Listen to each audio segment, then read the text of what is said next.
सच परमेष्टि भगवान की। आचार्य गुरु विद्यासागर मुनि महाराज।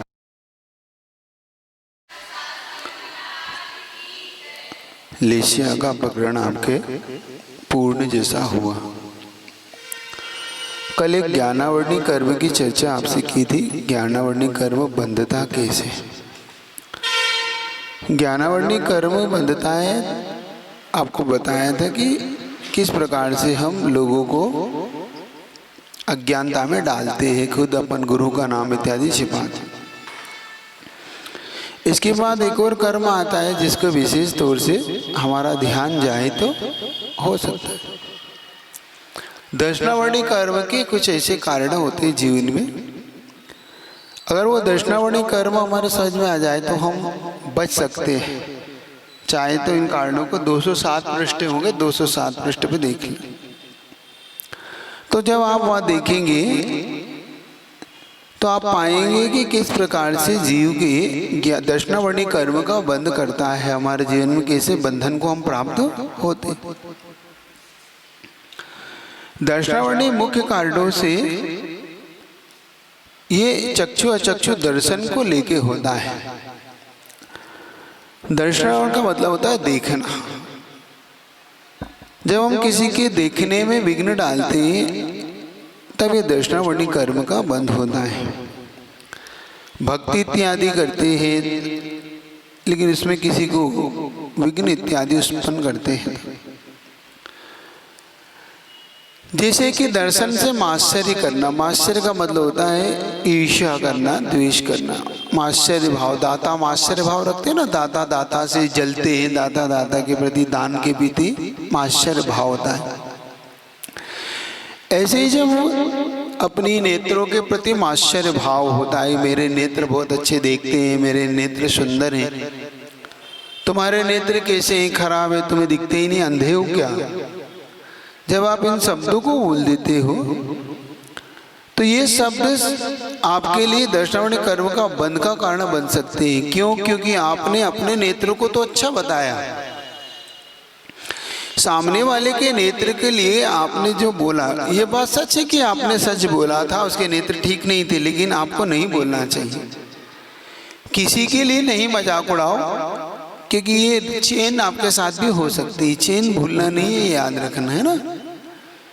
अंधे से अंधा कहे तुरंत ही पड़े है टूट, धीरे धीरे पूछ लो कैसे गई है फूट। अंधा मत कहो उसे, क्योंकि अंधा शब्द ठीक नहीं है। चिढ़ाते हैं आप किसी को, तुम तो 4-8 आँख वाले हो, 4 आँख वाले हो, चिढ़ाते हैं आप लोग को। जब चश्मा लग जाता है तो बोलते ना चश्मद्दीन, चश्मिश है ना, 4 आँखें, 2 ज्ञान की 2 विज्ञान की है ना, इनकी 4 आँखें, 2 ज्ञान की 2 विज्ञान की ज्ञान के मतलब जो इन्हें प्राप्त हुई, विज्ञान मतलब चश्मा। ऐसे जब आप किसी के नेत्रों को लेके कमेंट्स करते हैं तो ऐसे कमेंट्स आपके जीवन में नियम से आपको ज्ञानावर्णी कर्म का, दर्शनावर्णी कर्म का बंद कराते हैं। क्योंकि दर्शन का मात्सर्य इसको कहते हैं, दर्शन के प्रति। अगले भावों में इनको आंखें भी फूटी मिलती हैं, आंखें भी भेंगी मिलती है, तिरछी मिलती है, कम दिखता है। क्यों? क्योंकि तुमने किसी की आंखों के बारे में इस तरीके से कमेंट्स किया था और पटांग कहा था। इसलिए दर्शनावर्णी कर्म से बंधिएगा, बंधने से बचिएगा। ये बहुत आगे जाके ऐसा ना हो कि आप 3 इंद्रिय में जन्म ले लें, क्योंकि 4 इंद्रिय से नेत्र मिलते हैं ना। हम नहीं दिख रहे, क्यों?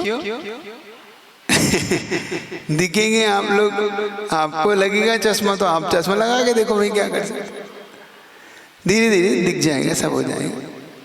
तो जैसे जैसे आपको ये दर्शनावर्णी का समझ आ रहा है ना, ऐसे ही गुरु के दर्शन में अंतराय डालना, गुरु के बारे में इस प्रकार से कहना कि नहीं ये क्या दर्शन करने जाना, क्या भगवान के दर्शन करना, इससे भी तीव्र दर्शनावर्णी कर्म का बंध होता है। जब आपको किसी के दर्शन में अंतराय डालती है। अब मान लो कोई तीर्थ यात्रा पे जा रहा हो कि भैया मैं दर्शन कर लूं, बस दिन भर दर्शन दर्शन की पड़ी रहती तुमको, नहीं हम घूमने जाएंगे। अब देखो आपने क्या अंतराय डाला, सामने वाले को दर्शन का अंतराय डाला। क्यों? क्योंकि आप घूमना जाना चाहते थे और सामने वाला मंदिर के दर्शन करना चाहता। तो उस समय भी आपको दर्शनावली करने का बंद होता है। अगर आप समय है व्यवस्थित सब कुछ है। एक बात अलग है कि अब जब समय नहीं है और फिर भी सामने वाला ही अब थोप रहा है तो एक अलग मैटर है कि भाई ये तो पहले ही तय था कि इस समय के अंदर ऐसा ऐसा करना है अपने। लेकिन अव्यवस्थित थोपे, अव्यवस्थित उससे कहे तो विशेष तौर से ये कह रहा हो। तो दर्शनावली कर्म के बंधन से बचना, विशेष तौर से अंतराय नहीं डालना, जानबूझ के ताला मत खोलना। कुछ लोग कहते ना मैं आऊं तभी ताला खोलना, ताला मत खोलना, माली से कह देते ताले मत खोलना। क्यों? क्योंकि दर्शन में करूंगा और कोई ना कर ले। ये कभी कभी मैं महाराज के दर्शन करूंगा ताकि, तो हाँ अभी नहीं महाराज, तो 8 बजे बाद मिलते हैं, 7 बजे बाद आओ तुम लोग, और खुद 6 बजे जाके दर्शन कर लेते। क्यों? क्योंकि मैं दर्शन करूं और कोई दर्शन ना करे, इस भावना से। तो ये भी तीव्र अंतराय डलता है। एक बात याद रखना, कभी किसी को दर्शनावली कर्म के बंध से बचना, क्योंकि ये आपके लिए भी दर्शन होने नहीं देगा। जब आप तीव्र भावना रखोगे कि मुझे मुनि महाराज के दर्शन क्यों नहीं होते, क्यों मुझे गुरु के दर्शन नहीं होते, मुझे भगवान के दर्शन नहीं होते, क्यों? क्योंकि आपने किसी को दर्शन में अंतराय डाला था, इसलिए आपको भी अंतराय नहीं होते, इसलिए आपको भी दर्शन नहीं होगी। इसलिए अंतराय में डालो। कोई जा रहा है, हाँ भैया आप जाओ, भले ही मैं नहीं जा रहा हूँ, तो आप तो दर्शन कर ही लो कम से कम। मैं नहीं ले पा रहा हूँ लाभ, तो आप तो लाभ लो, कोई बात नहीं है। आपके जीवन में भगवान कम से कम इतना तो है। तो ये एक बात दादा, ये क्षयोपम पैदा करेगा ये भाव आपके। आंखों को फोड़ना, आंखें किसी की आंखें को फोड़ देना है ना। कभी कभी इस प्रकार से कुछ आप कर देते हैं, सामने वाले की आंखें फूट जाती हैं भूल से, जानबूझकर। कभी कभी ऐसे डॉक्टर लोग भी इन दवाइयों का उपयोग कर देते हैं जिससे कि आंखें फूट जाती है।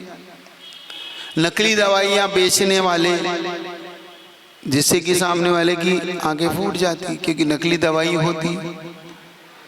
तो आपने तो दवाई दे दी सामने वाले को, दवाई फूट गई, लेकिन अब याद रखना आपकी भी आंख फूटेगी। क्यों? क्योंकि चेन है ना, आपने भूलना, आपने किसी के साथ किया तो आपके साथ अच्छा कैसे हो सकता है। बीज बोए बबूल के तो आम कहाँ से होए।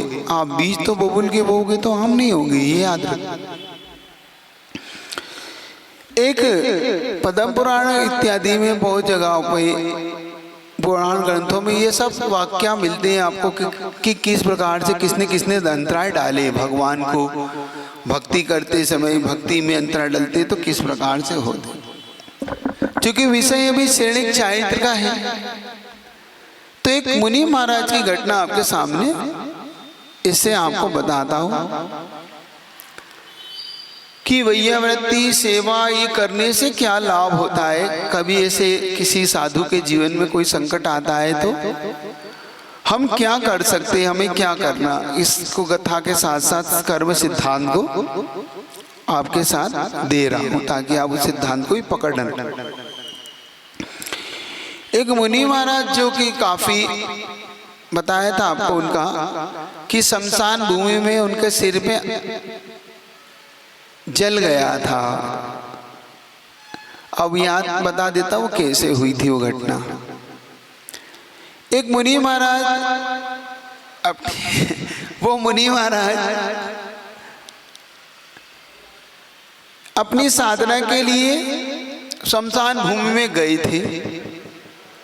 और जब वो शमशान भूमि में गए तो साधना करने के लिए उन्हें शव आसन लगाया। शव आसन का मतलब होता है शव की तरह लेट जाना। जैसे आप लेटते ना, सोते सीधे लेट जाते, तो उन्होंने अपने आसन को सीधा लगा लिया और शव की तरह लेट गए। अब मध्य रात्रि में एक तांत्रिक वहाँ पर सिद्धि के लिए पहुँचता है, तंत्र विद्या के लिए। और तंत्र विद्या के लिए उसे आवश्यकता होती है तो वो 3 खोपड़ियाँ होती है ना, मानव खोपड़ियाँ, उन मनुष्य खोपड़ियों को ढूंढता है। तो एक तो उन्हें मुनि महाराज मिल जाते कि उन्हें लगता है ये मृतक कोई है, तो उन्हें मृतक समझ के उनको और उनके पास 2 और मृत मनुष्यों की खोपड़ी उनके आसपास लगा दे, चुगला जैसा बना दिया। चूल्हा नहीं, 3 बना देते हो तो रखने को जाने आपका, और उसने 3 तरफ से बना दिया और 3 तरफ से उसने नीचे से आग लगा दी और खीर बनाने लगा। मुनि महाराज पहले तो बहुत सहन करते रहे, बहुत ज़्यादा उन्होंने सहन किया कि देखो मैंने नरकों में भी इतनी वेदना सही है, मैंने नरकों में इतनी मार सही, अग्नि में जलाया गया, मैं पशु था तो मुझे अग्नि में मुझे जिंदा जला दिया गया, तो अब आज की तो वेदना क्या है, ठीक है थोड़ी वेदना ही तो है, लेकिन कर्म तो कटना है। ऐसा उन भावों से मुनि महाराज अपने उन अंतरंग भावों को निर्मल करते रहे। लेकिन जब उनको बहुत ज़्यादा सहन नहीं हुआ, क्योंकि धीरे धीरे वो जब कपाल जलने लगी उनकी सिर, तो नहीं सहन हुआ, बाल जल गए, कपाल जलने लगा, तो उनका ऐसा सिर हिल गया।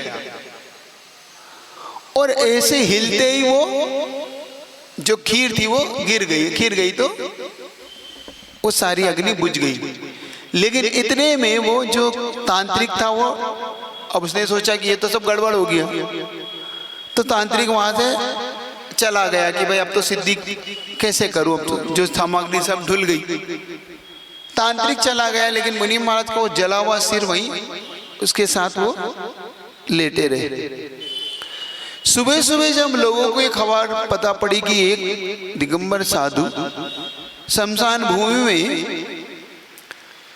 सिर उनका जला हुआ है, किसी ने उनके साथ ऐसा अपराध किया है, तो वहां पर एक सोम शर्मा नाम का जो सेठ था, सोमदत्त नाम का एक सेठ वहां पर पहुंचता है। वो सेठ जब वहां पहुंचता है तो बड़ा दुखी होता है कि देखो मेरे गुरु को इन्होंने इस तरीके से अग्नि में जला दिया। देखो जब उन्होंने देखा कि ये काफी जल गए हैं, काफी इनके अंदर, तो उसने कुछ नहीं किया, वहां जाकर अपने उन गुरु को उठाया और अपने घर पर ले गया। घर पर ले जाने के बाद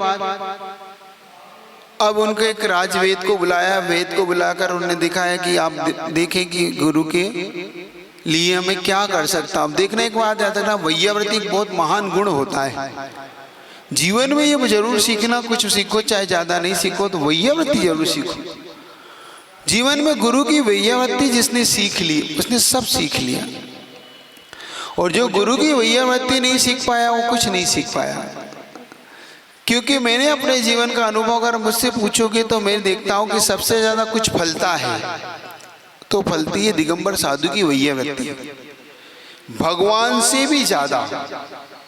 क्या कह रहा हूं, भगवान की भक्ति भी बाद में फलती है, शास्त्र की भक्ति भी बाद में फलती है। कोई फलती है तो दिगंबर साधु की भक्ति सबसे ज्यादा फलती है। सबसे पहले अगर हम देव शास्त्र गुरु में क्रम रखें और हम ये तय करना चाहें कि इन तीनों में सबसे पहले क्या फलेगा, तो फलेगा गुरु, ये तय है।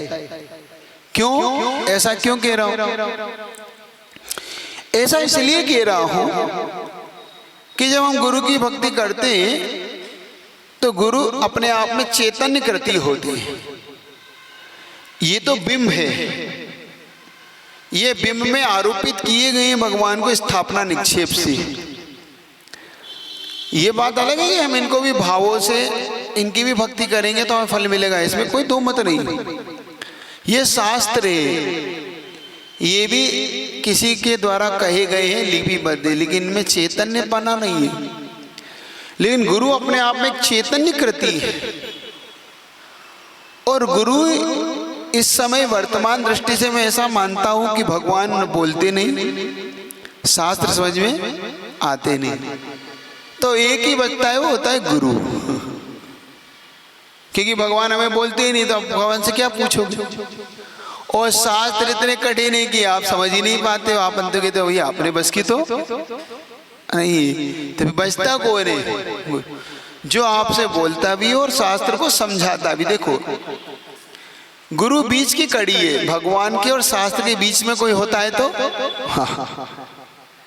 गुरु ही मीडियम बनता है भगवान को समझाने का और शास्त्र की वाणी को बतलाने वाला। वरना तुम ना शास्त्र समझ पाओ ना भगवान को। अगर गुरु ना हो तुम्हारे जीवन में ना, तो तुम कुछ भी नहीं, कुछ भी ग्रहण नहीं कर पाओगे। आप बस पता नहीं ये कौन है, भगवान है, हाँ होंगे, ये शास्त्र है, हाँ होंगे, बस ऐसे एक पुंज चढ़ाओगे और घर चले जाओगे। ये गुरु ही होते हैं जो भक्ति डालते हैं आपके अंदर, पैदा करते हैं अंदर से। आप हाँ नहीं मुझे भगवान को मानना है, नहीं मुझे शास्त्र को पढ़ना है। चाहे हम हो चाहे कोई हो, सबके साथ ऐसे ही होता है। हम भी ऐसे ही मानते थे, हम भी भगवान को कहाँ बस एक पुंज चढ़ाया, फुर्सत हुई। शास्त्र तो बस जिनवाणी को बाहर से ही देख लिया, वो इतनी काफी है। क्या जिनवाणी को बस उसमें देख लिया अलमारी में। जय जिनवाणी माता रख लाज हमारी, जय जिनवाणी ओम रीम अर्घम नृपांति। बस इतना ही कि लाज रखो हमारी, हमें कुछ नहीं आता और अपन बाहर हो गए। आप भी ऐसे ही करते हो। कितने लोग हैं आप में जो शास्त्र को उठा के देखते भी, खोल के पन्ना भी पलटते, देखते हो? अच्छा समझ में कितना आता है, पलट लेते हो तो। पहली बात तो आप में से कोई देखता नहीं, एक दो लोग कह रहे हैं हम देखते हैं, तो समझ में कितना आता है? नहीं, जो देखते हैं उनके लिए पूछ रहा हूं, जो नहीं देखा वो तो अलग बात। मान लो जिन्होंने नहीं देखा उन्होंने खोल के ही नहीं देखा, और जिन्होंने खोल के देखा उन्हें समझ में ही नहीं आता। तो गुरु एक मीडियम होते हैं, माध्यम होते हैं शास्त्र के हृदय को खोलने वाले। कुछ भी देख लो, तुम कहानी पढ़ लो तो कहानी भी समझ में नहीं आती, मैंने तो देख लिया। कहानी में जब गुरु समझाए तो तुम्हें समझते अच्छा ये भाव था, हमें तो आज पता पड़ा, हमें नहीं पता। अच्छा ये चाइल्ड किसने नहीं पढ़ा? सबने पढ़ा, सबने सुना, बहुत लोगों ने सुना, बहुत लोगों ने पढ़ा, लेकिन आज पहली बार महाराज आपको मुझे समझ में आया कि ये भाव ये था इसका। क्यों कह रहा हूं? क्योंकि आचार्य वीरचंद स्वामी हुए। आचार्य वीरचंद स्वामी कहते हैं कि अगर गाथा का रहस्य उद्घाटक कोई होता है तो वो गुरु होता है। गाथा को कोई रहस्य का उद्घाटक समझते हो? रहस्य होते हैं ना, उन रहस्यों को कोई खोलता है, वो गुरु है। जितने भी बड़े बड़े ग्रंथ हुए आपके, जितने महान महान ग्रंथ हुए, धौला, जय धौला, समय सार, जीव कांड, कर्म कांड, जितने भी हुए इन सबको गुरुओं ने ही खोला, वरना कुछ भी समझ में नहीं, किसी के समझ में नहीं आता। उमा स्वामी जी महाराज तत्वार्थ सूत्र लिख गए, सब भोंदूराम रहे, कुछ नहीं समझे। जब पूज्यपाद स्वामी ने उसकी व्याख्या की, क्या बोल रहा हूं, जब पूज्यपाद स्वामी ने उस तत्वार्थ सूत्र के हृदय को जब प्रकट किया, तब जाके लोगों को तत्वार्थ सूत्र समझ में आया कि ये तत्वार्थ सूत्र क्या था। अगर पूज्यपाद स्वामी सर्वार्थ सिद्धि नहीं लिख के जाते तो आज भी तत्वार्थ सूत्र हमारे लिए एक रहस्य रहता, क्योंकि सूत्र हमारी समझ में कहाँ आते हैं। इसलिए कह रहा हूं कि गुरु रहस्य उद्घाटक होते हैं, गुरु रहस्य को समझाने वाले होते हैं आपके जीवन में, ये याद है। और उसके लिए एक और जो उन्होंने दिया, एक और चीज दी, वो बता रहा, वो क्या दिया। उन्होंने एक चीज कही, जब तक गल घुच्च दे, गल मतलब गला, जब तक गले को जब तक मस्कोगे नहीं, किसकी? गाथा के, वो किसी का नहीं मसक देना। जब तक गाथा का गला नहीं घोटोगे तब तक अर्थ नहीं निकाल पाओगे। गाथा का गला घोटना क्या होता है हमारा? गाथा का गला घोटने का मतलब जब तक इसके रहस्य में, जब तक तुम डीप में नहीं जाओगे। तीन चीजें, एक कहावत है, आम नींबू और बानिया, आम नींबू बानिया गल बस के रस देत। आम होता ना, आम को जब तक दबाओ नहीं तब तक रस नहीं निकलता उसे, और नींबू को जब तक निचोड़ो नहीं तब तक वो रस नहीं आता। और बनिया, बनिए की जब गर्दन पकड़ो तब वो कहता हाँ ले लो कोई बात नहीं, है ना, तब तक बलिया रस नहीं निचोड़ो। ठीक है कि नहीं? ऐसा ही होता है जब तक आप उस गाथा को नहीं घोटोगे। आप लोग शिकायत करते रहते हो महाराज समझ में ही नहीं आता, कितनी कठिन है, कितना क्लिष्ट है, आप कितना क्लिष्ट है। भैया इसको घोट दो इसकी, क्या बार बार पढ़ो। आचार्य भगवान ने एक चीज कही, बहुत मत पढ़ो, बहुत बार पढ़ो। क्या? बहुत नहीं, बहुत बार पढ़िए। और हम तो पढ़ते चल, हमारे हमने यही पढ़ लिया, हमने ये पढ़ लिया, हमने आता क्या है? आता है कुछ नहीं। जहां से कोल्लू का बेल देगा, कोल्लू का बेल, अब कल कोल्लू बताया था, कोल्लू का बता दे, कोल्लू होता है वो चक्कर लगाता है बेल, है ना, उसकी आंखों पे पट्टी बांध देता है उसका मालिक, और वो क्या तेल निकालने के लिए, क्योंकि वो कुछ चक्कर ना आ जाए इसलिए उसकी आंखें पट्टी बांध देता है मालिक उसको, और वो बेल घूमता रहता है वो, तो उसमें से तिल्ली पिसती रहती है, तेल निकलता रहता है। लेकिन वो बेल ये सोचता है कि चलो मैं कितना चल दिया, आज तो दिन भर चला मैं, लेकिन कहाँ पहुंचता है वो? जहां है कोल्लू का बेल कहीं नहीं पहुंचता, दिन भर चलता है लेकिन पहुंचता कहीं नहीं। और तुम लोग क्या हो? कोल्लू के बेल। इतना पढ़ते हो कुछ नहीं समझते। क्यों? क्योंकि तुम्हारी आंखों पे तो पट्टी बंधी हुई है। कौन सी? मोह की, परिवार की, चिंता की, ईर्ष्या की, निंदा की, लोगों में एक दूसरे के प्रति गलत द्वेष के भावों की, दूसरे को नीचे दिखाने की, ये इतनी पट्टियां हैं आपकी आंखों पे, इतनी सारी पट्टियां बंधी हुई कि वो पट्टी उतरे तब तो तुमको आगे बढ़ो, नहीं तो बढ़ो ही नहीं सकते। ठीक है ना? तो कोल्लू के बेल जिंदगी में मत बनना, ठीक है ना? इसीलिए कह रहा हूं कि वैयावृत्ति का गुण सीखना, वैयावृत्ति एक महान गुण है। आज बता रहा हूं उस वैयावृत्ति का गुण क्या होता है। जब उन मुनि महाराज की कपाल जल गई, कपाल जलने के बाद उन मुनि महाराज को सेठ घर ले आए, अपनी वेद को दिखाया, तो वेद ने कहा कि अगर मुनि महाराज की आप वैयावृत्ति करना चाहते हो तो आपको एक तेल चाहिए पड़ेगा। हाँ हाँ, क्या आंसर? उसके लाक्षादी तेल, क्या नाम था उसका? लाक्षादी तेल। ये लाक्षादी तेल होता है एक प्रकार के, बहुत महंगा होता है ये तेल, एक प्रकार से कीमती होता है। तो जब वो तेल को लगाते हैं तो धीरे धीरे जलन कम करता है और अपने आप ही घाव को भरता है, उस जले हुए अंग को ठीक करता है, इसलिए उसको लाक्षादी तेल बोलते हैं। ये लक्ष्य का मतलब होता है लाख करीब, इस तरीके से उसको बनाने की कोई विधि है, उस विधि से बनता है। अब जब वो बन जाता है तो बड़ा कीमती होता है, तो वो उन्होंने ढूंढा, और जो तुंकारी की घटना आपको बताई थी, याद होगी, उस तुंकारी के यहां से उसने तेल को लिया। तेल को पता है कि 2-3 बार गिरा, आपको वो घटना पता भी है तुंकारी के जीवन में कैसी घटना वो घटी, फिर सुना चुका हूं आपको, इसलिए वो नहीं सुना रहा है, उसको स्टॉप करके आगे बढ़ रहा हूं, क्योंकि सुनी है ना घटना, इसलिए आपको नहीं सुना। अब वो तुंकारी से जब वो तेल ले जाता है और मुनि महाराज को लगाता है, जब मुनि महाराज के सिर में लगाता है तो मुनि महाराज धीरे धीरे स्वस्थ होने लगते, और जब मुनि महाराज धीरे धीरे स्वस्थता को प्राप्त होते हैं, और स्वस्थता को प्राप्त होते होते जब ठीक हो जाते कुछ महीनों में, उसी समय चातुर्मास का समय निकट आने लगता है, निकट। तो मुनि महाराज सोचते कि भैया अब चातुर्मास का समय हो रहा है और मैं स्वस्थ हो ही गया हूं, और जब मैं स्वस्थ हो ही गया हूं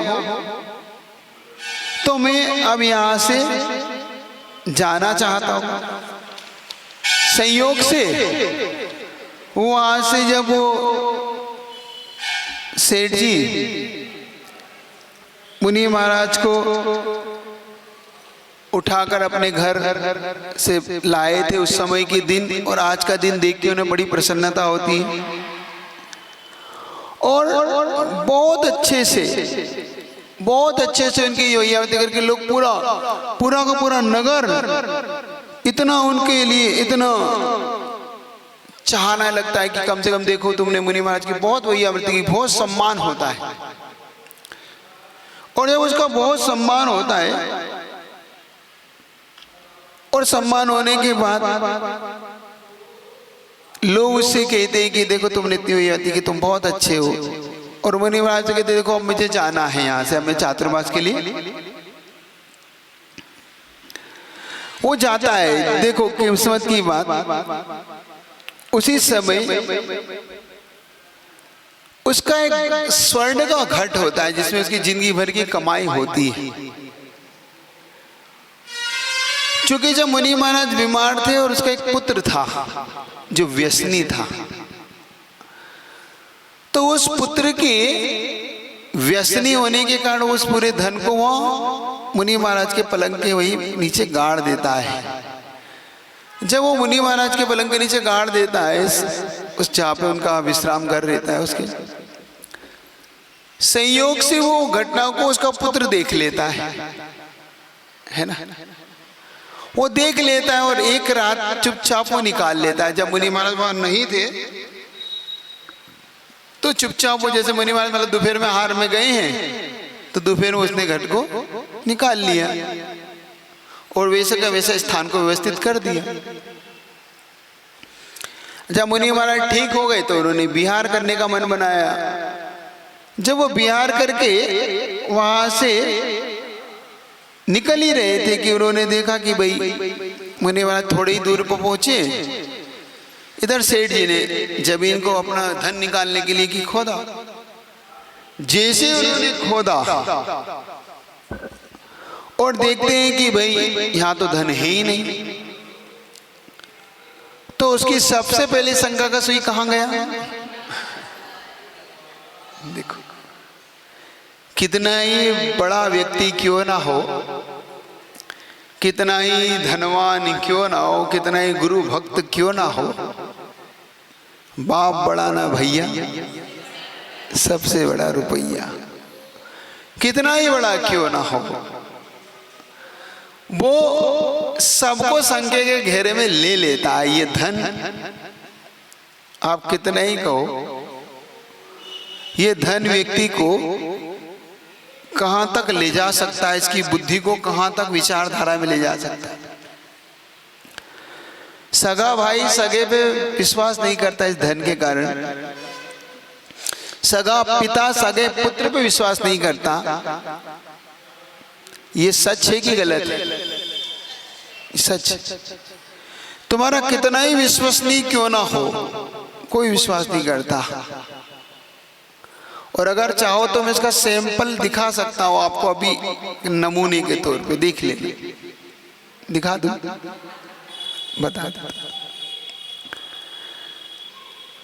कितने ही पिता और पुत्र में जब साथ में वो बैठते हैं, साथ में एक साथ रहते हैं, तो इतना तो विश्वास होता है कि नहीं होता है? पिता का पुत्र, पुत्र का पिता पे होता है ना, होता है। मान लो कोई किसी ने 2000 रुपए की गड्डी, 2000 रुपए की नोटों की गड्डी पिता को दी कि वो आपके पुत्र को दे देना, मैंने उनसे लिए थे, वो वापस करने आया हूं, देख लेना, देख लेना उस दृश्य को। वो भाई उस व्यक्ति ने दी तो पिता ने गिन लिए, क्योंकि अब गिनना जरूरी है। लेकिन जब वो पिता पुत्र को देता है कि ले बेटा ये तेरे लिए वो धन दे गया है, तो ये मेरी समझ में नहीं आता कि पुत्र क्यों गिनता है। देख लेना कितना ही बड़ा पिता, ऐसे ऐसे गिनता है, फट फट फट गिनता है ना, फटाफट फटाफट गिनता है। क्या पिता पे विश्वास नहीं है तुम्हें? क्या पिता पे विश्वास नहीं है कि 2 लाख रुपए कम पिता कम कर देंगे उसमें से? और ले लेंगे तो नहीं बताएंगे क्या कि बेटा इसमें से मैंने कुछ लिया है, बाकी इसमें इतना है। फिर क्यों गिना आपने? क्या पिता ने गिन के नहीं लिया था? लिया था। तो क्या पिता से चूक हो गई क्या? और शर्म आती थोड़ी, वो तो शर्म खाते, तुम पीठ पीछे गिन लेते, उनके मुंह पे गिन रहे हो। मान लो कोई शंका थी कि पिताजी से चूक ना हो जाए या पिताजी को गलत नहीं दे गया हो, तो कम से कम कमरे में अंदर जाके रखने के बहाने से गिन लेते कि भाई पिताजी को, पिता के मुख पे गिन रहे हो। ऐसे ही पुत्र के देख लेना, सगा पुत्र है, विश्वसनीय है, और जब वो पिता को नोट देता है कि लीजिए पिताजी वो आपके दे गए, तो पिता भी गिनता है कि नहीं, देख लेंगे। चाहे पिता हो चाहे पुत्र हो, धन तो है कि नहीं, धन बड़ा। देखो अब उसने धन उखाड़ तो लिया उसके पुत्र ने, जिसका नाम कुबेर दत्त था एक्चुअली में उसका नाम। उसने जब धन को उखाड़ लिया, धन को ले लिया, अब क्या किया जाए? अब शंका की सुई सीधी कहाँ गई महाराज? और उसने कहा कि मेरे सारे जीवन भर की कमाई मुनि महाराज ले गए। देखो मैंने जिनकी भैयावृत्ति की, जिनकी जान बचाई, जिन प्राण बचाए, उन्होंने मेरे साथ धोखा कर दिया, उन्होंने मुझे ही लूट लिया, मुझे ही। हाँ देखो आते भाव तो है, आते ही क्या कि मैंने जीवन की, लेकिन कल एक बात कही थी, आंखों देखी और कानों सुनी भी गलत हो जाती है, ये तो तुमने देखी ही नहीं। फिर भी शंका की सुई घूमी, क्योंकि उनको पता था कि मेरे अलावा किसी को पता है तो मुनि महाराज को ही पता है, इनको ही पता होगा क्योंकि यही देते थे। जब शंका की सुई बहुत घूमी, रत्नों से भरा हुआ, अब वो मन में एक ही बात शंका हुई, मुनि महाराज के पास जाता है अपने धन के बारे में, लेकिन अब डायरेक्ट पूछना अच्छा नहीं, तो ढूंढ कर पता लगाता है कि मुनि महाराज कहाँ गए, किस तरफ बिहार किया, तो इधर गए, तो यहाँ पे चारों तरफ, इधर तैलटी में कहीं कहाँ पे, कोई कहाँ पे, एक जगह पे मुनि महाराज ध्यान अवस्था में उसे मिल जाते ध्यान करते हुए। और उनके सेवक बताते कि वो मुनि महाराज वहां पर ध्यान कर रहे हैं, वहां जाके वो नमस्कार करता है। देखो चेहरे को भापना कितना कठिन है। अंदर तो ये चल रहा है कि मुनि महाराज मेरा धन लौटा दे, मुनि महाराज पे शंका की सुई घूम रही है, और बाहर से चेहरे पे कितनी नमोस्तु महाराज, नमोस्तु महाराज। देखो चेहरा पकड़ नहीं सकते आप, है चेहरे पे चेहरा, बता कौन है तेरा, कौन है मेरा, कौन है तेरा, चेहरे पे बूझो पहली जैसा है। वो अपने कपट भाव को छिपाता हुआ वो कहता है, हे मुनि महाराज, आपके दर्शन के लिए जो उज्जैन के नगरी निवासी हैं सब बहुत तड़प रहे हैं महाराज, बहुत, आप चलिए क्योंकि आपके चातुर्मास के होने के बाद से आपका जब से दर्शन मिला ही नहीं है महाराज, बस आप चलिए। अब आप देखो, आप भले ये कुछ भी हो, और कैसे तड़पते हैं आप लोग, तुम बिन जैसे जल बिन मीन, आप बोलते हैं ना उसमें, तुम बिन में व्याकुल भयो जैसे जल बिन मीन। आप देखो आप सब जैसे वास्तव में ऐसे तड़पते हैं भगवान के लिए, भगवान के दर्शन नहीं होते ऐसी तड़पन होती है आपको? बिल्कुल मछली की तरह तड़पती हूँ। मछली की तरह समझना क्या होता है मालूम तुमको? मछली जैसे मछली को बाहर निकाल दो ना आप जल से, तो बाहर निकालते मछली तड़प तड़प उचकती है, ऐसी फुदकती है ऐसे।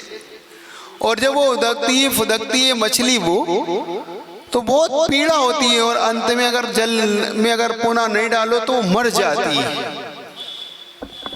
तुम बिन में व्याकुल भयो जैसे जल बिन मीन।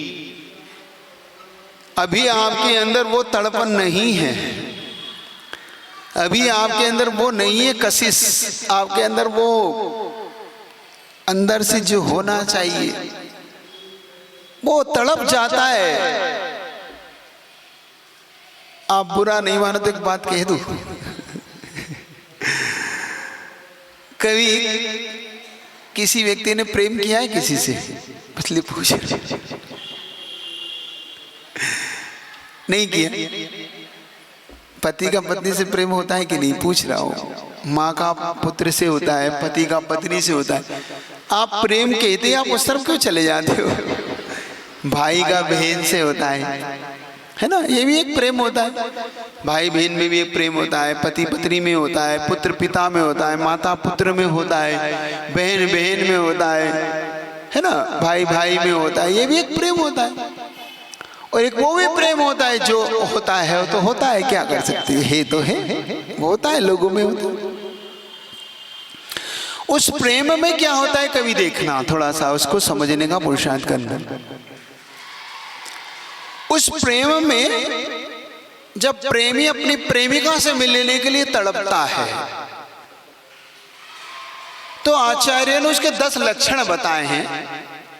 कुछ लक्षण बताता हूं आपको मैं क्या होता है।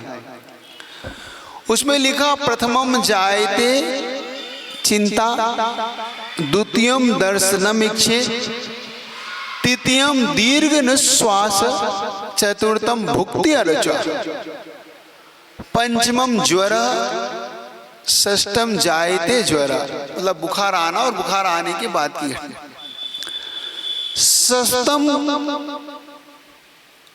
और कुछ ऐसे, नवमम प्राण संशय और 10मम जायते प्राण, ऐसे उसके 10 वेग हैं। जब प्रेमी किसी प्रेमिका और प्रेम प्रेमी दोनों के बीच में होता है, तो उसके अंदर ऐसा होता है कि पहली बार जब वो देखता है, वो देखने की, प्रथमम जायते चिंता, पहले उसे अपने प्रेमी की चिंता होती है कि वो कहाँ है, वो दिख नहीं रहा है, कैसा है, इच्छा होती है उसे देखने की। द्वितीयम दर्शनम इच्छे, दूसरी बार में उसके वेग आता है तो उसे देखने की इच्छा होती है कि भाई दिखा नहीं, बहुत सालों से, बहुत दिन हो गए उसे देखा नहीं हमने। जब उसे ऐसे तड़पन होती है तो वो तड़पता है वो। और जिन्होंने किया वो जानते हैं इस बात को कि कैसा होता है। ये जिन्होंने नहीं किया उनकी नहीं जानते, जिन्होंने किया वो सब जानते कैसे चक्कर लगाते कॉलेजों के, स्कूलों के, घरों के, कैसे हॉर्न बजाते, कैसे वो व्हाट्सएप करते, क्या क्या वो सब जानते हैं लोग। जानने वाले नहीं जानते आप लोग। अब देखो, अब तुम भले छुपाओ तो छुपाओ, छुप नहीं सकती हो तो है, पकड़ में आई थी वो तो नहीं लगते, चक्कर नहीं लगते। आप नहीं करते, लेकिन आपने देखा तो है ना, अड़ोसी पड़ोसी मित्र सबको तो देखने में आ ही जाता है वो तो कहीं ना कहीं। तो क्या होता है उसमें, ये होता है ना, पहले वो अंदर ही अंदर सोचता है, बाद में फिर वो पूछता है कि वो कौन है, कहाँ रहती है, कौन है, वो कहाँ रहता है, पैसे ही पूछता है, फिर वो नंबर लेता है। ऐसे ही होता है, ऐसा नहीं होता है पिक्चर में। अब कहीं भी होता, अब कहीं भी देखो, रियल में भी होता है, रियल में होता है। कहीं आप किसी जिसने किया उससे पूछ लेना, वो सब बता देगा स्टोरी, वो तो सब उसका जीवन। क्योंकि हमारे भी कई दोस्त थे ऐसे, तो उनसे हमने समझा, उनसे पूछो तो उनकी हालत सब बता देते, भैया कुछ भी हो भैया, काम तो ऐसी तड़पन जब भगवान के प्रति होती, ये कह रहा हूं मैं, मुख्य आपको वहां ला रहा हूं, मेरा कोई आपको उद्देश्य कहीं ले जाने का नहीं। ये 10 वेग भगवान के प्रति हो, हमारे किसके प्रति हो? भगवान के प्रति। पहले उनकी चिंता हो, फिर उन्हें देखने की इच्छा हो कि भगवान हमें कब दिखेंगे, गुरु कब दिखेंगे, हमें हमारा गुरु कब मिलेगा, हमारे भगवान कब मिलेंगे। तीर्थम निर्गुण श्वास, नहीं दिखे तो जैसे एक श्वास नहीं छोड़ता आदमी, हाँ नहीं दिख रहे, हमें नहीं मिल रही, ऐसी जब उसकी दीर्घ निश्वास आपको भगवान के प्रति ऐसा हो कि मुझे क्यों नहीं मिल रहा है, मुझे भगवान क्यों नहीं दिख रहा है, मैं बस क्या हो गया तुम्हें, चेहरा क्यों उतरा है, क्या करूं, भगवान के दर्शन नहीं हुए आज। दीर्घ निश्वास। चतुर्थम भुक्तम रुचि, तुम्हें भोजन में अरुचि होने लग जाए कि नहीं मुझे भोजन नहीं, जब तक मैं भगवान का दर्शन कर लूं मुझे भोजन कहाँ भाएगा। क्या हो गया, भोजन क्यों नहीं करते हो, भगवान के दर्शन नहीं हुआ, मेरा मन नहीं होता, हटाओ थाली। होता है कभी कभी ऐसा हुआ? नहीं होता ना। है वो तो है, तड़पन पूछ रहा हूं। नियम है ये तो मैं भी जान रहा हूं, नियम होने के बाद तड़पन, नियम निभाना अलग बात है कि हम आज से भोजन नहीं करेंगे, हम भोजन नहीं करेंगे, ये कोई बात नहीं है। उसमें तड़पन कितनी होती ये पूछ रहा हूं। वो कैसे एक दूसरे का क्या क्या करता है, वो क्या क्या करता है, कितने चक्कर लगाता है, कितनी गली के चक्कर लगाता है, देखो ना, वो हार बजाता है, वो दोस्त से कहता है भाई एक बार मिलवा दे, भाई एक बार उससे बात करवा दे कितना करता है वो, इसीलिए तो उदाहरण दिया था मैंने, कितना करता है वो। मार खाता है, पीटता है, नहीं पीटता, पीटता है, बदनाम होता है वो, बदनाम हो जाता है वो संसार में उसके चक्कर में। हाँ वो तो होना ही पड़ता है क्योंकि 7 चीज बताई थी, कभी नहीं छुपती, बताई थी ना, इश्क मुस्क खांसी खुशी खूबी मदरा पान, ये 7 छुपाए छुपते नहीं, कह गए पंडित, छुपती नहीं ये बात। बदनामी लेता है, मोल लेता है, परिवार वालों से निपटता है, लेकिन वो बस ऐसा जिस दिन तुम्हें भगवान के प्रति होने लग जाए, जैसे कभी मीरा को था अपने कृष्ण के प्रति, कभी सबरी का था अपने राम के प्रति। देखना ये ऐसे ऐसे दृष्टांत हैं, कभी इनका अपने प्रभु के प्रति भक्ति थी, ये दर दर भटके हैं, जहर तक पी गए। क्या कह रहा हूं, क्या पी गए, जहर पी गए, है ना, वो भजन है ना, मीरा मीरा हो गई मगन, ऐसी लागी लगन, मीरा हो गई मगन, वो तो गली गली हरि गुण गाने लगी, ऐसी लागी लगन। राणा ने विष दिया मानो अमृत पिया, राणा उसका पति था ना, राजा था, तो उसको विष दे दिया और उसने क्या पी लिया, अमृत समझ के वो भी पी गई। समझ रहे हो कि नहीं समझ रहे? तुम तो अभी अमृत नहीं पी पा रहे हो, विष तो छोड़ दो। है अमृत को छोड़ विष काहे पीजिए, कभी ऐसा सुना था एक लाइन। ये जीवन में जब ऐसा होने लगे तब भक्ति का रस फूटता है, तब भक्ति के अंकुर प्रकट होते हैं। अभी भक्ति के अंकुर अभी प्रकट नहीं हुए, अभी तो बहुत शंका कुशंकाओं से जीवन भरा पड़ा है ना। चलिए थोड़ी सी भक्ति जगेगी, मैं मानता हूँ धीरे धीरे इन 4 महीने अंकुर फूटेगा, आपको भी भक्ति का फूटेगा, तड़पन होगी आपको भी भगवान को लेके, गुरु को लेके, शास्त्र लेके, आपकी भी ऐसी दौड़ लगेगी। मुझे कई लोग मिलते हैं, वो कहते हैं महाराज जब तक आप लोग नहीं मिले थे तब तक एक बात का हमें आश्चर्य होता था। हमने कहा किस बात का आश्चर्य होता था? कि ये लोग पागल है, महाराजों के पीछे कैसे भागते हैं ये लोग, कैसे पागल से हैं, किसी साधु से गुरु से जुड़ जाते हैं, किसी हरिका से जुड़ जाते हैं, तो कैसे पागलों के तरफ भागते हैं। भोजन नहीं करेंगे, दिन भर वहां पड़े रहेंगे, कोई काम नहीं, कोई धाम नहीं, कुछ नहीं, इनको कुछ नहीं, बस ये पड़े रहते वहां दिन भर। और ये इनसे कहते भोजन कर, नहीं नहीं अभी महाराज को सामयिक में बैठ जान दो, उसके बाद जाएंगे। फिर 1:30 बजेगा नहीं, फिर चले आएंगे, पागलों की तरह वहां पड़े रहते। फिर शाम को जाएंगे, फिर चले आएंगे 9 बजे, फिर रात में 8 बजे 10 वह पड़े रहते हैं। और हजारों किलोमीटर दूर चले जाओ तो भी पड़े रहते हैं। हमारे जीवन के कई किस्से हैं जो इन अनुभव से हम गुजरे हैं। पहला किस्सा आपको बताता हूँ मेरे जीवन का। मेरे जीवन में कहाँ से हम चेंजेस आए, हम लोग कैसे भक्ति में, मतलब कभी सोचा नहीं था कि ये ऐसी भी होगा, हमारा जीवन ऐसा भी बनेगा। जो मैंने कभी नाम लिया था विराट सागर जी का, बताता हूँ, थोड़ा सा उनको टच करता हूँ तो आपको समझ आएगा कैसा बदला और फिर हम लोग कैसे बदले। विराट सागर जी एक नास्तिक किस्म के व्यक्ति थे, मतलब आस्था ज़्यादा उनकी धर्म में नहीं थी। उनके अन्य दर्शनों में कहीं पानी चढ़ाना, कहीं सिंदूर पोतना, कहीं नारियल चढ़ाना, पद्मावती, धरने, क्षेत्रपाल, ये इनकी पूजाओं में लगे रहते थे वो। हाँ, और मैंने एक चीज़ बताई थी आपके, नियम सागर जी महाराज हमारे यहाँ आए थे। आपको अब स्टोरी में नियम सागर जी को आपको याद होगा ना, मैंने बताया था। और उस समय नियम सागर जी महाराज के साथ हम लोग 20-25 लोग ऐसे जुड़ गए थे, जिसमें कुछ बहनें थी, कुछ भैया लोग थे।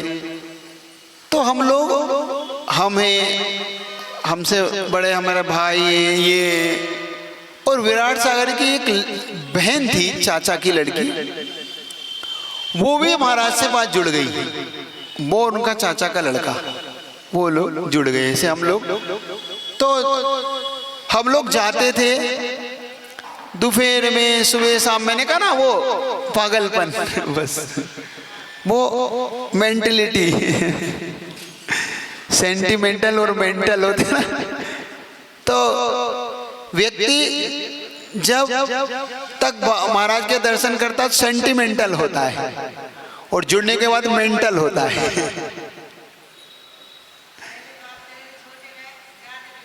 नहीं, पहले तो बात बता रहा हूँ, वो सब जुड़ती घटना सुनो तो तुम। तो उन्होंने क्या किया ये बता रहा हूँ। उनकी आस्था थी नहीं हम लोगों को। तो हम जब एक, या तो नियम सागर के पास, या उनके साथ एक लग जी थे सेल सागर जी, जो ऋषभ सागर जी, उनके पास बैठते थे ऐसे उनके पास।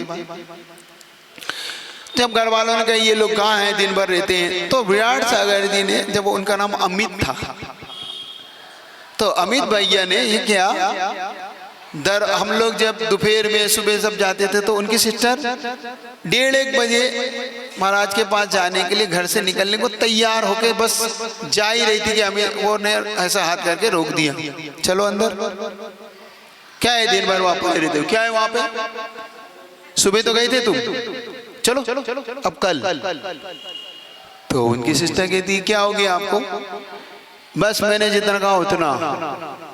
वहाँ क्या है दिन भर साधु के पास, क्या है वहाँ दर्शन कर तो लिए, एक बार हो गया, पागलों जैसे वहाँ जाते रहते हो। देखना जो व्यक्ति दूसरे को पागल करा वो कैसा पागल होता है आगे जाके। जब उन्होंने बड़े धमका के और उनकी सिस्टर को अंदर कर दिया, और कोई निकला तो पेड़ तोड़ दूंगा, क्या, हाँ अगर तुम घर से निकली तो पेड़ तोड़ दूंगी, सही बता रहा हूँ, और महाराज पास जाके भी समझा दूंगा तुम्हें। इतने जब उन्होंने जम के डांटा, जम के उन्हें एकदम से, जब उनकी क्लास लगाई, अब वो बेचारी सैम के अंदर चली गई। बाद में उन्होंने माँ से, चाची, उनकी चाची लगती, उनसे कहा अभी उनकी माँ से कि देखो भैया जाना नहीं दे रहा, ये वो कुछ कह नहीं सकते। उन्होंने कह दिया आप बीच में मत बोलना, चलो कोई नहीं बोलेगा, उनका एक अलग से बात। फिर वो चोरी छुपे जाने लग गए। वो क्या करते थे, वो पिछले दरवाजे से जाते थे, वो आगे से, अब क्योंकि आगे भैया बैठा है, लेकिन मेंटल तो मेंटल है, उसको तो चाहिए दर्शन तो चाहिए, जाना है तो ऐसे पीछे से कहीं चोरी छुपे, कहीं इस बहाने से उस बहाने से जाते थे। जब आरी का संघ वहां आ गया, देखो अभी नियम साहब बिहार हो गया, आरी का संघ आ गया, और आरी का संघ में जब ये जुड़ गए जब तक ये नहीं जुड़े थे तब तक ये क्या कह रहे थे, चलो अंदर। और जब ये जुड़ गए तो ये दिन भर वहां पड़े रहने लग गए, वो दिन भर वहीं पड़े रहने लगे।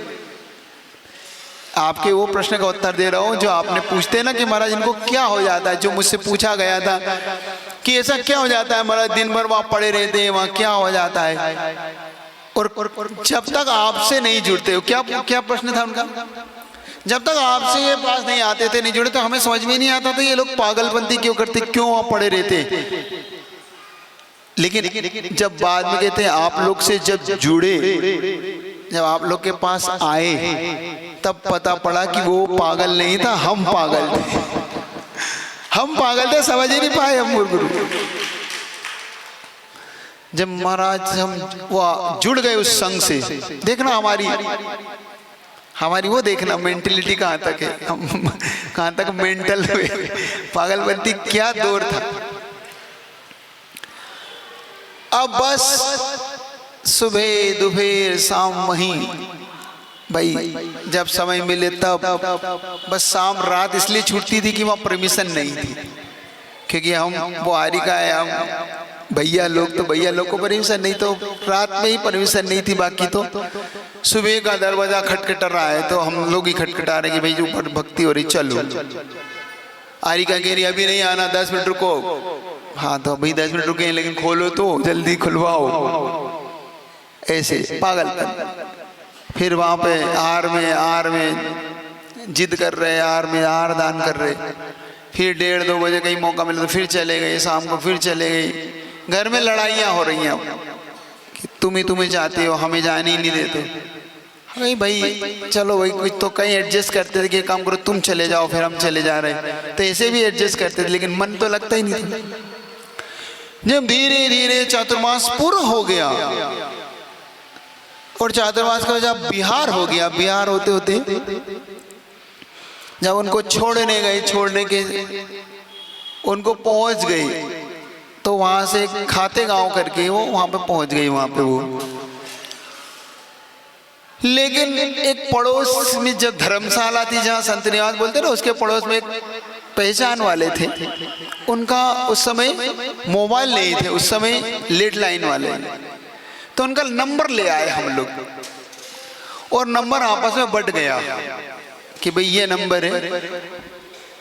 अब भाई उन्होंने जब उनको फोन लगाना शुरू करा, हमारी नमोस्तु बोल, हमारे भाई दर्शन कह देना, तो वो कहने लगे कि भैया तुम यहीं आके बस जाओ तो ज्यादा अच्छा है, तुम वहां काहे को जाते हो, तुम लोग क्या करोगे जाके वहां, क्योंकि उनके कम से कम 50 राउंड लगते थे, क्योंकि 1-2 लोग नहीं थे, हम 25-50 लोग। वो कह रहा उनके पास चले जाओ, वो कह रहा उनके पास चले जाओ, वो कह रहा उनकी नमोस्तु कह दो, वो कह रहा उनकी कह दो, वंदनामी कह दो, ये कह दो, वो कह दो। हार कैसा हुआ, अब कहीं 6 बजे लग रहा, 9 बजे लग रहा, उनकी औषधि चला देना, 11 बजे लग रहा, उनके हार कैसे हुए, 1 बजे भाई उनका श्वास कैसा है, 12 बजे, तुम पागल ही कर रखा तुम। उन्होंने फोन उठाने बंद कर दिया। उनने अब पहले क्या था कि भाई मोबाइल में आप तो समझ में आता किसका मोबाइल आ रहा, पहले समझ में नहीं आता फोन किसका। उनका दिन भर फोन बजता, दिन भर फोन बजता। वो इतने पागल घबरा गए कि जब हम लोग पहुंचे तो उनने स्पष्ट कह दिया फोन मत लगा देना, तुम लोग को समझा दे रहे। मतलब ऐसा जब हम लोग अब क्या करें, तो उस समय हमारे पास बजाज का स्कूटर, बजाज होता ना, बजाज का स्कूटर था, विराट सागर अमित भाई के पास उनका। तो उस स्कूटर से हम 150 स्कूटर 100-150 स्कूटर उस स्कूटर से जा रहे हैं। और कैसे जा रहे हैं, जाने का किस्सा भी निराला है। जब घर वालों के प्रतिबंध शुरू हो गए कि भाई क्या है, हो गया चातुर्मास, दिन भर वहीं क्या करोगे, अब कुछ नहीं, तो भाई परमिशन महीने 2 महीने में नहीं, 2 महीने 3 महीने, अब 4-5 महीने में जाया करो, क्या है। लेकिन 4-5 महीने का आया तो 1 सप्ताह नहीं हुआ और बेचैनी। तो प्रोग्राम बनाते थे कि भाई 8-10 दिन हो गए अब चलो, लेकिन यहाँ से तो फतवा जारी है कि गए तो लौट के मत आया करो, ऐसी ऐसी डांटे पड़ती थी, ऐसी डांटे। लौट के मत आते काहे को, वहीं रहो, वहीं खाओ, वहीं सो, वहीं रहो, इससे जब शब्द होते थे तो चुपचाप सुनते थे। और निकलते कैसे थे भाई, प्लानिंग हो गई तो विराट सागर जी के साथ प्लानिंग होगी, भाई रात को निकलना है, तो उन्होंने कहा भाई दिन में तो नहीं निकलना, रात में निकलना है। कितनी बजे, 2 बजे। 2 बजे स्कूटर से निकलना है, 100-150 किलोमीटर का सफर। और बताना किसी को नहीं है अभी, क्योंकि बताए तो सब। तो उन्होंने क्या किया, घर में पहले 2 दरवाजे होते थे, आपको याद होगा, है ना, याद है आपको, अभी भी मिल जाएंगे ये तो आप जिस जगह पे हो। तो ऐसे दरवाजे होते हैं, ये बीच में खंबा होता है, वो दोनों दरवाजे, एक इधर से लग जाता है, एक इधर से, दोनों लग जाते ना। तो बड़ी चतुराई से धीरे से 2 बजे उठना, चुपचाप नहाना, चुपचाप 2 जोड़ी कपड़े बैग में रखना, और पता नहीं पड़ने देना कि किसके क्या है। और ठीक 2:30 बजे उठ के भाई फोन लगाना कि तुम उठ गए, हाँ उठ गए, बस लेट लाइन के पास सोना, क्योंकि मोबाइल नहीं था। इश्क क्या होता है देखना, ये इश्क नहीं इतना आसान, आग का दरिया और डूब के जाना। क्या है ये आग का दरिया और डूब के जाना। बस 3 बजे उठ के धीरे से कदमों से भार हुए चोरों की तरह, जूते हाथ में, बैग कंधे पे, और एक दरवाजा धीरे से खोला और दूसरे दरवाजे से कुंडी हाथ से लगाई।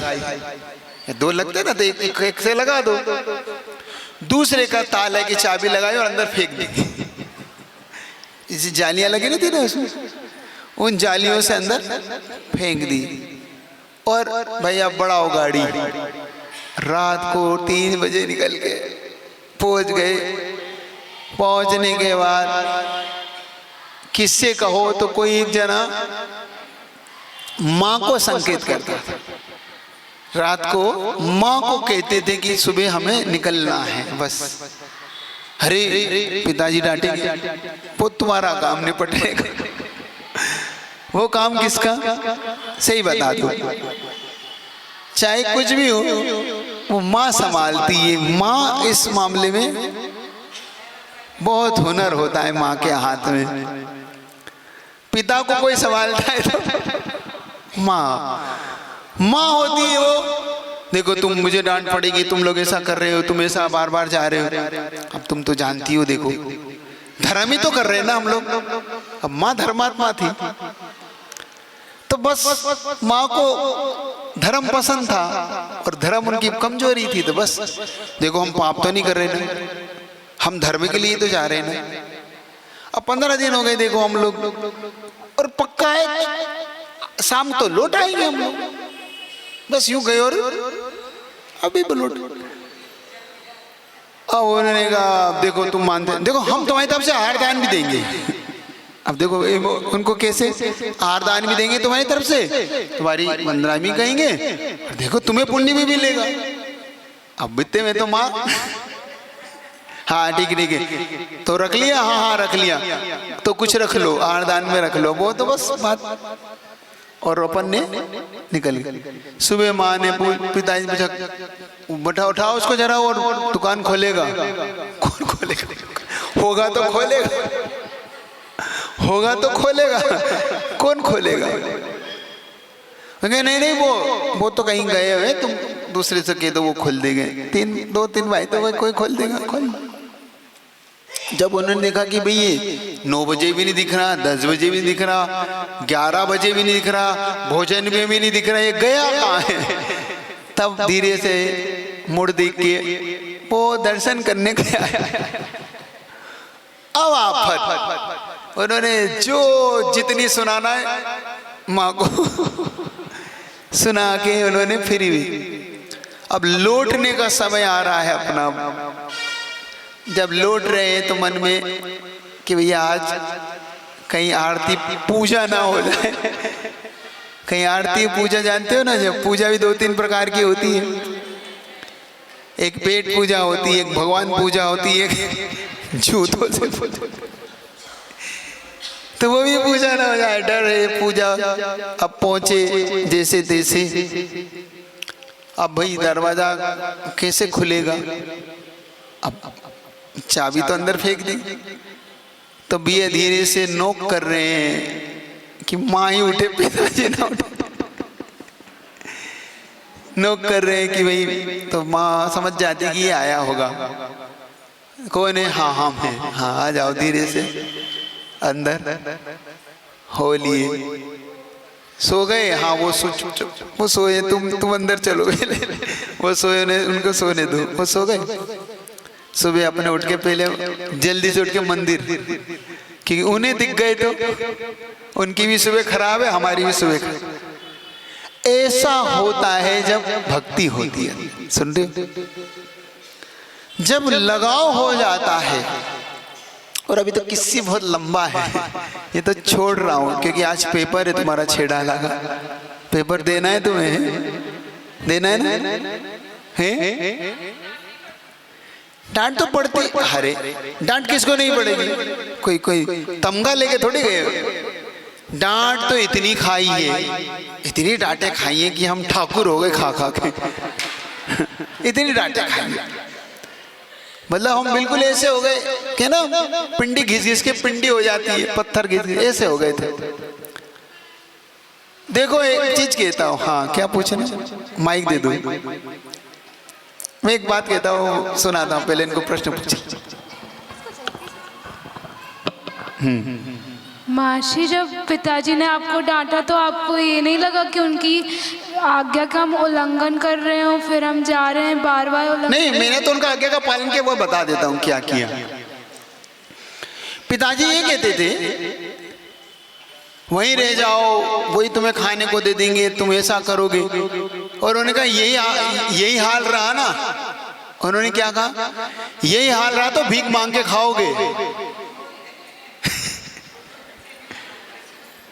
यही हाल रहा तो भीख मांग के खाओगे। मैंने कहा मैं भी तुम्हारा सच्चा बेटा हूं, भीख मांग के ही खाऊंगा। लो तुम्हारी बात को पूरा करता हूं। अब मैं भी नहीं भीख मांगे बिना नहीं, मैं भी तुम्हारा बाप, अब तुम मेरे बाप हो तो मैं तुम्हारा बेटा हूं। सच्चा बाप बेटा तो वही है जो बाप की, पिता की आज्ञा को, राम सच्चा बेटा। संडे की जब तुमने कहा है तो फिर टालेंगे कैसे बात को? लो हम मांग के खाएंगे, क्या बात? हम हाथ में भीख मांगे, हम भिक्षु बनेंगे, हम भिखारी नहीं बनेंगे। लेकिन भीख का मतलब ऐसा नहीं कि हम भीख मांग के खाने का मतलब भिखारी नहीं। मैं आचार्य विद्यासागर का वो भिक्षु बनूंगा जो तुमने चाहा है। भिक्षु बनेंगे, भिखारी थोड़ी। सुन रहे हो कि नहीं? ऐसा बनो जीवन में, ऐसी भक्ति लाओ। जब अब आगे घटना बढ़ा दो इसकी, क्योंकि आपकी 7:15 हो रही है। फिर पेपर कितने बजे आने वाला है? पेपर 7:30 से ना शायद, 7:30 से मैंने कह दिया था कि इसको आगे रखना, ताकि 7:30 से ये आएगा तो आप समय से दे। जीवन में एक चीज धारणा रखना, जीवन में एक धारणा को आप पक्की बना लेना। जीवन में बहुत ये धारणाएं बड़ी कठिन होती है। अब तुम्हारा हो गया काम। जीवन में कुछ धारणाओं को मजबूत बनाना, जीवन में इन धारणाओं से जुड़ना। कभी आपको कुछ पूछना तो